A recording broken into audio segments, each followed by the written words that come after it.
Action.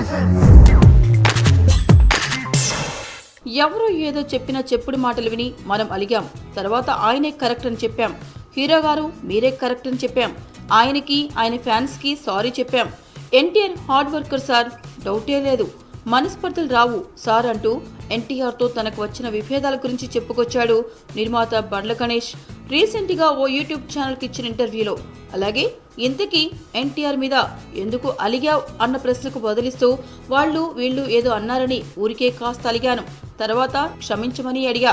NTR గొప్ప hero కదా sir, hard worker, మంచి స్టామినా ఉన్న హీరో కదా సార్.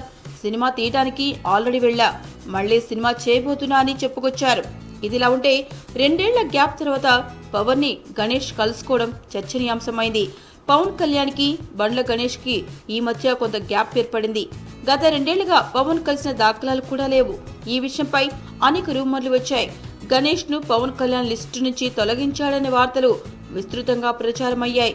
ఇటీవల ఓ మీడియా ఛానల్ కి ఇచ్చిన ఇంటర్వ్యూలో ఆయన పవన్ ను తనకు ఏర్పడ్డ విభేదాలను వివరించారు. చాలా రోజులుగా పవన్ తాను కలుసుకోలేదని, త్రివిక్రమ్ చొరవతో మళ్లీ కలుసుకున్నట్లు తెలిపారు. తాజాగా కాటమరాయుడు షూటింగ్ లో పవన్ ను బండ్ల గణేష్ కలుసుకున్నారు. పవన్ తో ఫోటో దిగి తమ మధ్య ఎలాంటి విభేదాలు లేవని గణేష్ స్పష్టం చేశాడు. గణేష్ భుజంపై చేయి వేసి ఉన్న ఫోటో ఇప్పుడు సోషల్ మీడియాలో వైరల్ గా మారింది. అలా అటు ఎన్టీఆర్ ని ఇటు పవన్ ని ప్లీజ్ చేసేశాడు బండ్ల గణేష్. మీకు ఈ వీడియో నచ్చితే ఒక లైక్ కొట్టండి, లేకపోతే కామెంట్ చేయండి. బట్ సబ్స్క్రైబ్ చేయడం మర్చిపోకండి.